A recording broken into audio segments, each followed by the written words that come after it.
Parte 2. Capítulo 11. Papai morreu. Ficamos nós 5 e uma família imensa que não parava de nos cuidar. Meira, tem um almoço para as bodas de ouro de Dona Adla, você vai? Meira, seu Nassif morreu, você vai no velório? Meira, vocês estão convidados para um lanche na minha casa no domingo, você avisa suas irmãs? Não sei se eu queria esse papel para mim, mas sei que, por ser mulher, deveria assumi-lo. Embora fôssemos 5 mulheres, eu era mais velha, por isso resolvi aceitar esse papel, que era meu, com zelo. Vovó Cida me ensinou a vida da mulher. Papai nunca reclamou das 5 filhas mulheres. Até aqui, nossa vida não tinha sido fácil. Uma das minhas lembranças mais remotas é de quando meus pais e irmãs foram para Brasília. Foi um tempo de tristeza, trabalho e solidão. Morei esse tempo na casa da vovó Cida. Eu tinha 6 anos e não pude ir, não sei porquê. Quero dizer, sei sim. Meu pai me disse, mas só muito mais tarde. Foi porque eu precisava estudar. Ele não queria filha trabalhando, e sim estudando. Minhas irmãs gostavam da vida lá, mas elas eram pequenas e brincavam com tudo, até com o cocô da caçulinha que nasceu lá, nossa candanga. Ser criança é uma alegria. Enquanto eles moraram lá, fui visitá-los 2 vezes, uma com vovó Cida, outra com tia Rosa. Passamos uma semana de férias lá. Era um lugar muito promissor, parecia. Aqueles prédios grandes, a catedral. Hoje tudo isso passa na televisão e eu fico lembrando dos homens que vi trabalhando lá, para construir a capital do país. Vovó era dura comigo. Eu era a filha mais velha do primeiro filho homem que ela teve. Ela queria que eu estivesse à altura de tudo que ela fazia. Não foi fácil morar na casa dela. Aos sábados, tinha o lanche com todos os tios, tias, primos e primas. Na ausência da minha mãe, era eu que ajudava a preparar tudo. Foi aí que aprendi a preparar tantas comidas sírias. No início eu tinha raiva. Depois que mamãe morreu, percebi que aquele tempo foi um presente e que tinha vivido algo raro e precioso, o convívio com aquela que criou meu pai. Isso me ajudou a entendê-lo melhor. E me fez entender também a importância da colônia síria e da união de todas essas pessoas que vieram para o Brasil em condições tão adversas. Do outro lado da família, eu frequentava a casa de vovó Fuda. Ia para lá 3 tardes por semana e aos domingos. Ela era tão brava quanto vovó Cida, mas tinha comigo o carinho de madrinha. Com ela aprendi a jogar bastra, a fritar berinjela, a fazer quibe michuia, a convidar visitas e a fazer visitas, a ir aos velórios e enterros, a telefonar regularmente para minhas tias. Sinto que em mim essas 2 avós se fundem e me dão algo que eu nunca consegui explicar com palavras. Mas vivo esse algo como uma grande verdade para mim. Se tem uma coisa que me dá alegria é quando minha irmã ou meus sobrinhos me perguntam: Meira, fulana é filha de quem? Melhor do que responder é apontar para uma folhinha na nossa árvore genealógica. Quando meus pais e minhas irmãs voltaram de Brasília, eu estava muito diferente, em vários sentidos. Não sei se seria possível alguém perceber uma mudança tão pessoal, tão íntima. Eu não me importava, porque percebia que vovó me dera, silenciosamente, um presente valoroso que ninguém nunca ia tirar de mim. O presente do aprendizado pela vivência e pela convivência bem próxima a ela. A partir desse tempo, passei a valorizar ainda mais os sábados em família e todos os encontros, aniversários, missas, casamentos das pessoas à minha volta. Passei a ajudar mamãe com muito mais prazer e alegria. Nossos embates não diminuíram, mas pelo menos valiam a pena, porque eu estava ligada a ela em suas tarefas do dia a dia. Eu lembro que um dia, ao fim do café, mamãe e minhas tias foram para a cozinha lavar e organizar tudo. Todo sábado era assim. Elas estavam conversando sobre uma certa viagem. Indo embora, mamãe comentou com papai sobre isso. Antes de sair da casa da vovó, ganhamos 2 pãezinhos para levar para casa. Isso também era sempre assim. Como nós éramos 7 pessoas na casa, 2 pães quase não davam para nós. Mas partíamos um em tirinhas finas e comíamos com manteiga. Ah, o pão da vovó. Ah, aquele cheiro.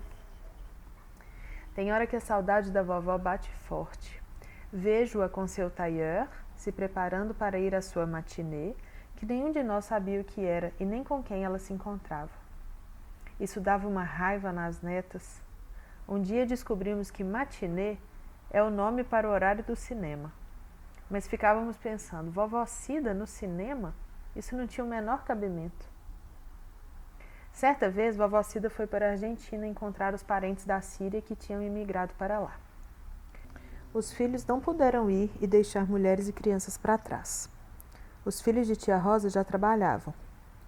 Papai me mandou ir para acompanhá-la. Pegamos um avião que nos levou até São Paulo e de lá outro até Buenos Aires. Foram mais de 30 horas de viagem. Foi muito desconfortável, os bancos eram duros, vovó falava pouco. Minha lembrança dessa parte da viagem não é boa. Mas isso não conseguiu apagar tudo o que vivi na Argentina nesses 4 meses que passei com vovó em Baniceres. Chegando lá, fomos recebidos por uma mesa tão grande e tão cheia na casa da prima Samira, que eu pensei que toda a Síria estava vindo almoçar conosco na casa dela.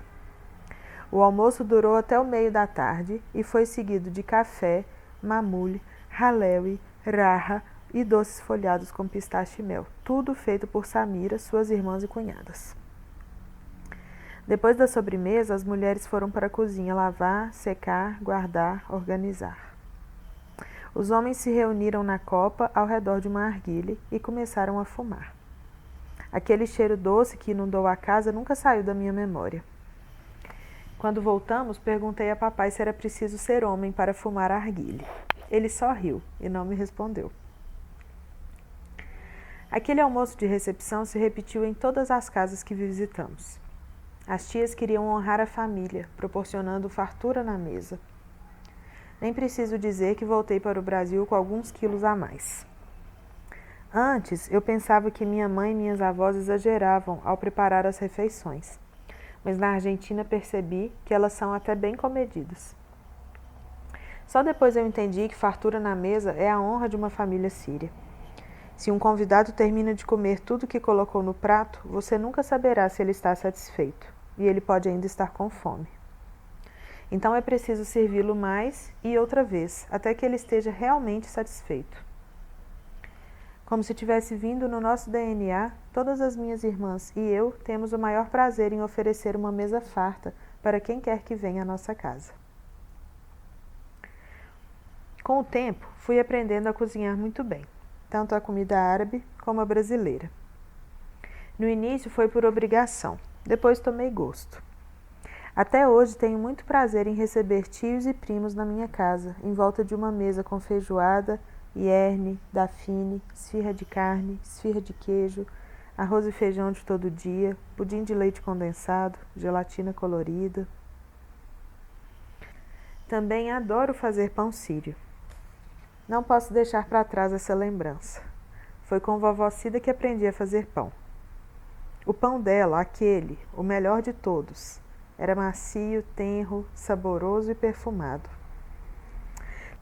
Sei que papai amava esse cheiro. Comigo não foi diferente.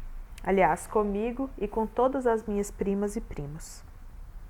Vovó me ensinou a fazer o pão por necessidade. Foi uma situação inesperada. Vovó precisou fazer uma pequena intervenção médica na sexta-feira. No sábado, estava com dor nos braços e não conseguia fazer força. Mamãe e uma tia já estavam ocupadas com a coalhada, o chancaliche e o baba ganoush. Eu tinha ido com mamãe e esta foi a solução. Vovó me chamou, amarrou um pano na minha cabeça e me colocou para misturar a farinha, o leite, a manteiga. Não sei o que deu nela, mas ela se revestiu de um semblante de quem tinha descoberto uma pequena pérola dentro da ostra. Sua voz parecia falar com uma filha muito amada. Pegue a panelinha e coloque meio litro de leite. Não é para ferver, ele só precisa ficar morno. Enquanto isso, coloque o fermento, uma colher de chá de açúcar refinado, uma colher de chá de sal. Agora coloque a margarina.